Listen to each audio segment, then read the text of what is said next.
In 5 seconds, I'll show you how to see through anyone's mask. Ready? You're terrified. Someone will see the real you. The version you hide behind jokes, achievements, and perfect social media posts. Here's the twist. While you're hiding, everyone else is doing the same thing. And I'm about to show you exactly how to see through it. This isn't mind reading. It's Nietzsche's 3-step method that reveals anyone's true self in under 60 seconds. Psychologists charge $200 an hour for this insight. By the end of this video, you'll spot hidden pain, secret fears, and buried shame just by watching someone breathe. But first, let me prove this works. Think about the last time someone said, "I'm fine," while their voice cracked, or when someone laughed too quickly after making a mistake. You felt it, didn't you? That moment when their mask slipped. That wasn't coincidence. That was their unconscious mind betraying their performance. And once you learn to see these cracks, you can't unsee them. See, most people think human behavior is random. It's not. Every gesture, every word choice, every micro-expression follows a pattern. Nietzsche discovered these patterns over 150 years ago, but modern psychology has buried them under jargon and therapy sessions. The truth is simpler and darker than you think. We're all walking around with invisible wounds, desperate to hide them from the world. But here's what's fascinating. The harder someone tries to hide their pain, the more obvious it becomes to anyone who knows what to look for. This method isn't about manipulation or mind games. It's about understanding, because when you truly see someone's hidden struggles, you stop taking their behavior personally. You realize their anger isn't about you, their criticism isn't about you, their need to control isn't about you. It's about the terrified child still living inside their adult body. And here's the part that will change everything. Once you master seeing others clearly, you'll finally understand why you do the things you do, why you people please, why you avoid conflict, why you stay small when you could shine. This isn't just about reading people. It's about freeing yourself from the invisible chains you've been wearing your entire life. These 3 steps, detect the mask, spot the cracks, and decode the wound, will transform how you see every interaction, every relationship, every conversation for the rest of your life. Are you ready to see what everyone else is desperate to hide? Here's the shocking truth. You lie to yourself 35 times before breakfast, and everyone around you, they're doing the same thing. Everyone wears a mask to survive. Here's how to rip it off. The phone test. Watch someone when their phone buzzes. Do they flip it face down? Lock it instantly? That split-second panic? That's fear of exposure. The confidence trap. Someone says, "I don't care what people think," while checking their appearance in every reflection, their words lie. Their actions confess. Real confidence doesn't announce itself. It just exists. But here's what most people miss.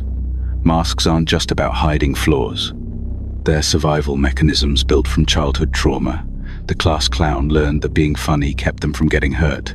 The people pleaser discovered that being agreeable prevented abandonment. The perfectionists found out that mistakes meant rejection. These masks become so automatic that people forget they're wearing them. They think their false self is their real self. They've been performing for so long they don't remember who they were before the show began. The overcompensation signal. Watch for people who go too far in one direction.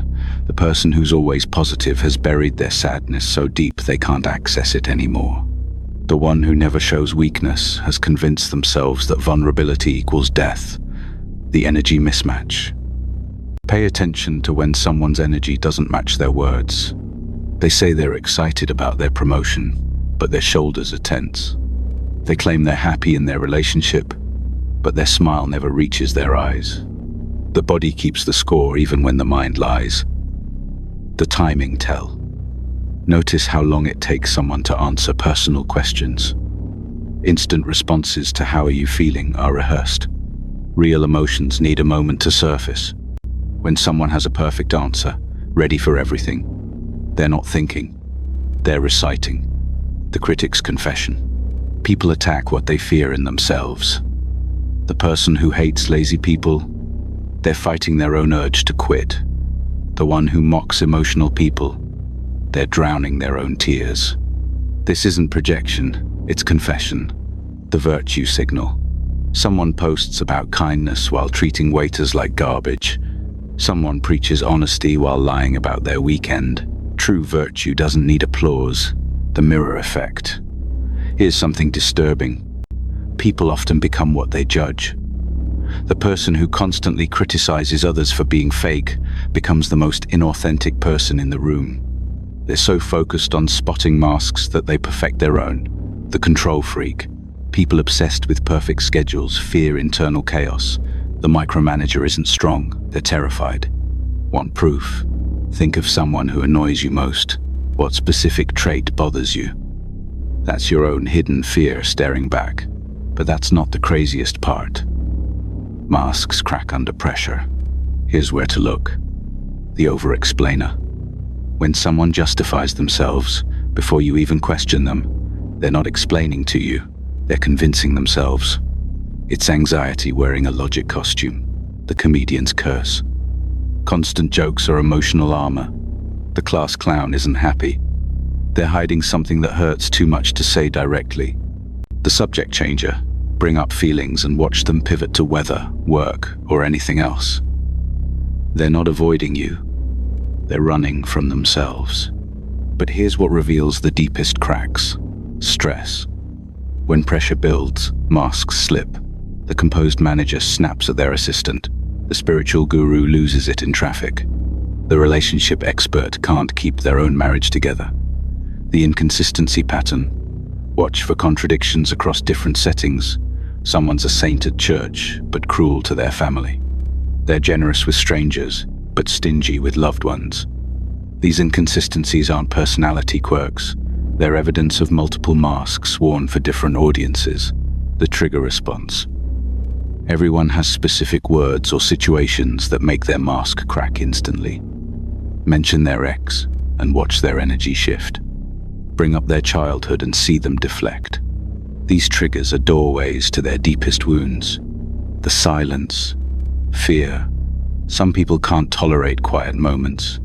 They fill every pause with words, music, or activity. Silence makes them confront what they're running from, so they keep the noise going. The inability to be alone with their thoughts reveals everything. The status, anxiety. Notice who needs constant validation. They named drop, overshare achievements, or fish for compliments. This isn't confidence. It's a desperate attempt to prove they matter. Real security doesn't need external proof. The ready-made response. Ask about their biggest fear and they give a perfect answer in 2 seconds. That's a rehearsed shield, not truth. The perfectionist's prison. I never get upset, or I always stay positive. Nobody lives in absolutes. Extremes hide what's too painful to admit. The emotional leak. Even the best masks have tiny leaks. A micro-expression of disgust when they smile. A slight voice tremor when discussing certain topics. A hand that unconsciously covers their heart when lying. The body tells the truth, the mouth won't speak. The loudest person in the room is often the quietest inside. Attention isn't confidence, it's a cry for existence. The blame game. If someone can't admit fault, it's not arrogance. It's shame so deep that one mistake feels like total worthlessness. But here's where it gets really dark. Every behavior protects a pain. The beliefs behind the behavior. Love isn't real, isn't philosophy. It's a scar from betrayal. People can't be trusted, isn't wisdom. It's trauma, wearing smart clothes. The childhood script. The ignored child becomes the interrupter. The criticized child becomes the perfectionist. We don't outgrow our wounds. We build adult lives around them. Here's the dark truth. Most people are still trying to solve childhood problems with adult solutions. The workaholic isn't driven by ambition. They're still trying to earn the love their parents withheld. The people pleaser isn't kind. They're terrified of abandonment. The rebel isn't free. They're still fighting authority figures who crushed their spirit decades ago. The wound signatures. Each wound leaves a unique signature. A Abandonment wounds create clingy behavior or extreme independence. Betrayal wounds create either blind trust or paranoid suspicion. Shame wounds create either arrogance or self-hatred. The behavior is different, but the wound pattern is identical. The repetition compulsion. People unconsciously recreate their original trauma. The abandoned child becomes an adult who dates people who leave. The criticized child becomes an adult who seeks approval from critical people. They're not choosing poorly. They're trying to master an old wound by reliving it. The dominance display. Someone who needs to win every argument isn't confident. They're terrified of being wrong because wrong once meant unloved. The attention addiction. The person who overshares, interrupts, and steals spotlight isn't selfish. They're scared of disappearing. Silence feels like death. The protective rebellion. Some wounds create opposite behaviors. The child who was controlled becomes the adult who can't commit. The child who was criticized becomes the adult who can't accept feedback. The child who was smothered becomes the adult who can't be vulnerable. They think they're free, but they're still imprisoned by the original wound. The person they mock is the person they wish they could be. Envy isn't hatred, it's grief for the self they buried. The pattern prison. Someone ghosts because intimacy terrifies them. Someone overworks because stillness feels dangerous. Behavior isn't random, it's a survival strategy that's outlived its purpose. The projection mirror. What you judge in others lives in you, too. The harsh critic. They're their own worst enemy. Remember that phone flip from the beginning? Now you know it wasn't about privacy. It was about protection. Every mask you spot, every crack you see, every wound you decode, they all exist in you, too. The person who doesn't care what people think while hiding their phone. That's you checking your appearance before a video call. The over-explainer. That's you justifying your choices to yourself at 3 a.m. The comedian, deflecting pain. That's you making jokes when things get too real. But here's the shift that changes everything. When you see someone's mask slip, you don't feel superior anymore. You feel compassion because you recognize the same fear, the same pain, the same desperate need to be accepted that lives inside you. The control freak micromanaging their team. That's you organizing your desk when life feels chaotic. The perfectionist who can't admit mistakes. That's you deleting and rewriting texts 15 times. The attention seeker dominating conversations. That's you posting on social media hoping someone will notice you exist. We're all walking wounded, pretending to be whole. We're all terrified children wearing adult costumes hoping no one discovers we don't have it figured out. The difference is now you can see it, and seeing it changes everything. When your boss snaps at you, you don't take it personally anymore. You see the scared child who learned that control equals safety. When your friend ghosts you, you don't feel rejected. You see the wounded soul who learned that leaving first prevents being left. When your partner criticizes you, you don't get defensive. You see the hurt person who learned that pointing out flaws deflects attention from their own. This isn't about becoming a therapist for everyone around you. It's about freeing yourself from the exhausting game of taking other people's behavior personally. Because here's what Nietzsche knew. The moment you stop defending against other people's pain, you stop defending against your own. The moment you see their masks clearly, you can finally remove yours. Here's what Nietzsche really wanted. Not to judge others, but to free yourself. Because once you see everyone's masks, you realize yours isn't protecting you anymore. It's imprisoning you. The real question isn't whether you can see through others, it's whether you're brave enough to be seen. You now have X-ray vision for human behavior. Use it wisely. But here's the real question. Now that you can see everyone's mask, are you ready to take off yours? Think about it. You've spent this entire video learning to see through other people's defenses, but what about your own? What mask are you wearing right now watching this video? Are you the intellectual who analyzes everything to avoid feeling? The skeptic who questions everything to avoid being vulnerable?